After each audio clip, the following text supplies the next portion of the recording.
Buenas tardes, profe. Buenas tardes, compañeros. Hoy les voy a explicar sobre el análisis de un gesto motor completo de los movimientos de marcha y también inflexión lateral de la columna. Los movimientos de flexión y extensión se realizan en el plano sagital, eje transversal, mientras que los movimientos de abducción y aducción están en el plano frontal, eje antero-posterior. Y por último, los movimientos rotatorios o de rotación, el plano transversal, eje vertical. La articulación glenumeral es una articulación multiaxial, diartrósica, sinovial y esferoidea. Esta articulación tiene superficies articulares, que es la cabeza del húmero y la cavidad glenoidea. Puede visualizar movimientos de extensión, que el rango normal es de 40 a 50 grados. También movimientos de flexión, que su rango normal es de 180, al igual que la abducción, y la aducción es de 30 grados. En cuanto a los músculos de la articulación glenumeral, se pueden mencionar los de la flexión, que en este caso es el pectoral mayor, el coracobraquial, y también el músculo deltoides, las fibras anteriores. Bien, en la extensión, mencionar los músculos deltoides, las fibras posteriores, también el redondo mayor y el dorsal ancho. En la abducción se pueden mencionar músculos como el supraespinoso y también el deltoides, fibras medias. Y en cuanto a los músculos de la rotación externa, se puede mencionar el músculo infraespinoso y el redondo menor. En cuanto al codo, tenemos algunas articulaciones como es la húmero radial, húmero cubital y radiocubital. La articulación húmero radial y húmero cubital realizan los movimientos de flexión y extensión. Y los movimientos de pronosupinación realizan la articulación radiocubital proximal y distal y también la húmero-radial. En cuanto a los músculos para la flexión de codo, está el músculo tríceps, el braquial y el braquiorradial. Y para la extensión de codo está el músculo anconio y el músculo tríceps. Para el movimiento de pronosupinación está en la supinación el supinador largo, supinador corto, y en la pronación el pronador cuadrado y el pronador redondo. En la articulación radiocarpiana, donde sus superficies articulares es el cóndilo del carpo y la cúpula radial, se realizan los movimientos de flexión dorsal y los movimientos de flexión palmar. También se pueden realizar movimientos de desviación radial y desviación cubital. Los músculos extensores y flexores de la articulación radiocarpiana.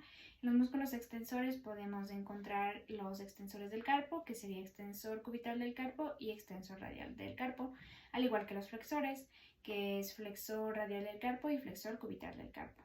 Durante este análisis de marcha se pudo visualizar tanto movimientos de desviación radial como movimientos de desviación cubital. En este caso se mencionan los músculos como flexores y extensores del carpo y flexores y extensores del radio. En el video que estoy analizando se puede observar que el paciente tiene los dedos ligeramente flexionados al realizar la marcha. Entonces aquí intervienen las articulaciones metacarpofalángicas, la interfalángica proximal y la interfalángica distal.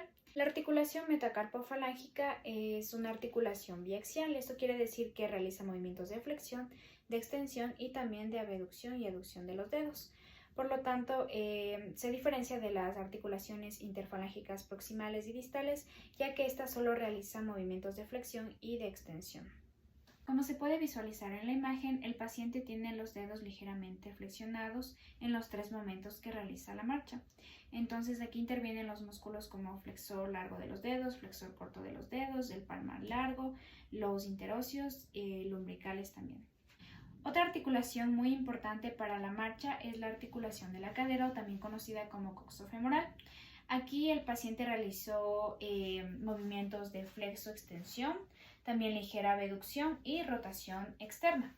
Aquí los músculos que intervendrían sería, por ejemplo, en la flexión de cadera, el recto femoral, el psoas ilíaco y también el músculo sartorio. En la extensión estarían los isquiotibiales y el glúteo mayor. En la abducción estaría el glúteo medio y glúteo menor. Y en la rotación externa está el obturador interno, el piriforme y también el músculo sartorio. Continuamos con la articulación de la rodilla. En este caso hay 2 articulaciones, la articulación femorotibial y la articulación patelofemoral.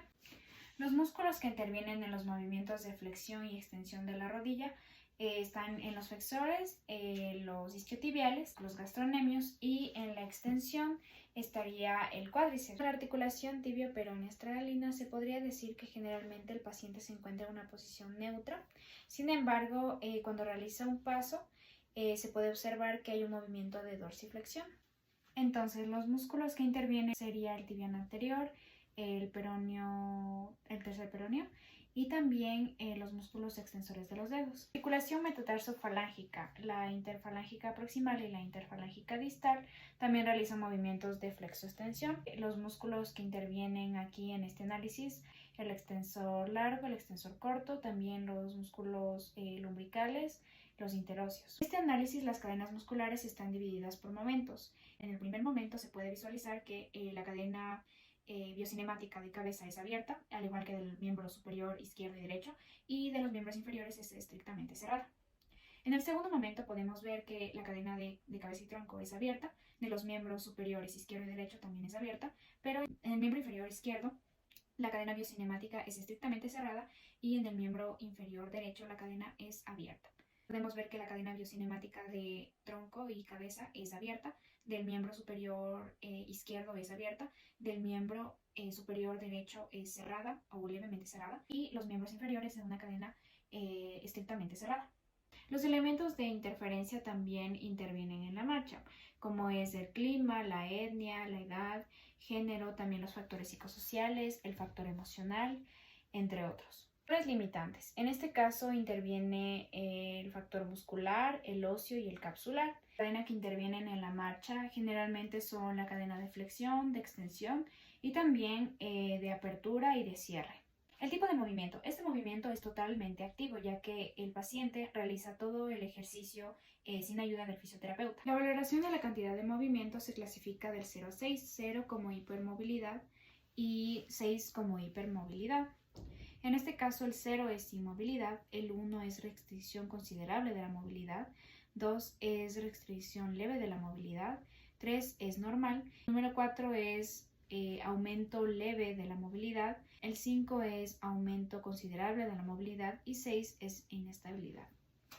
Valoración de la calidad de movimiento. En este caso, en el movimiento normal, el choque muscular debe ser suave y esponjoso, el choque óseo debe ser normal y sin dolor, la cápsula debe estar firme con deslizamiento y el ligamento debe ser firme sin deslizamiento. La mayoría de palancas del cuerpo humano son de tercer grado, en donde el eje va a ser siempre una articulación, la resistencia va a ser el peso de la extremidad y la potencia va a ser el músculo o la inserción muscular. Para el análisis del raquis lumbar yo tomé en cuenta la fotografía en vista posterior. En la inflexión lateral hacia la derecha, el disco se desliza hacia el lado contrario, es decir, que se dirige hacia el lado convexo contralateral izquierdo. El cuerpo vertebral se dirige hacia el mismo lado de la inclinación, es decir, que la vértebra suprayacente en relación a la subyacente, esta se dirige hacia el lado derecho. El espacio intervertebral en el lado cóncavo ipsilateral se encuentra disminuido y en el lado convexo contralateral se encontraría aumentado. La apófisis espinosa en la inflexión lateral va a rotar hacia el lado contrario de la inflexión, es decir, que si es que la inflexión es hacia la derecha, la apófisis espinosa va a rotar hacia el lado izquierdo. En cuanto a las apófisis transversas de la vértebra suprayacente, la apófisis transversa del lado derecho, que se encuentra en el lado cóncavo ipsilateral, converge en relación a la apófisis transversa del lado derecho de la vértebra subyacente, mientras que del lado izquierdo la apófisis transversa de la convexidad contralateral va a diverger hacia superior. El núcleo pulposo, al igual que el disco, va a dirigirse o a deslizarse hacia el lado contralateral de la inflexión, es decir, que se va a ir hacia el lado de la convexidad. La carilla articular inferior de la vértebra suprayacente va a converger con la carilla articular de la vértebra subyacente del lado ipsilateral. Mientras que la carilla articular inferior de la vértebra suprayacente del lado contralateral izquierdo convexo va a diverger en relación a la apófisis articular superior de la vértebra subyacente. Componente ligamentoso. En este caso se tensa el ligamento longitudinal posterior, el ligamento amarillo, y también se tensa el ligamento intertransverso del lado contralateral o del lado convexo, y el ligamento longitudinal anterior se distiende. En cuanto al tipo de palanca, se puede decir que la mayoría de músculos o la mayoría de palancas que se relacionan con la columna son de primer grado. Finalmente voy a mencionar los músculos que participan en la inflexión lateral. En este caso voy a mencionar a tres principales, que es el cuadrado lumbar, el iliocostal lumbar y el psoas mayor. Estos actúan unilateralmente hacia el lado de la contracción, mientras que al otro lado participan como músculos antagonistas del lado de la convexidad.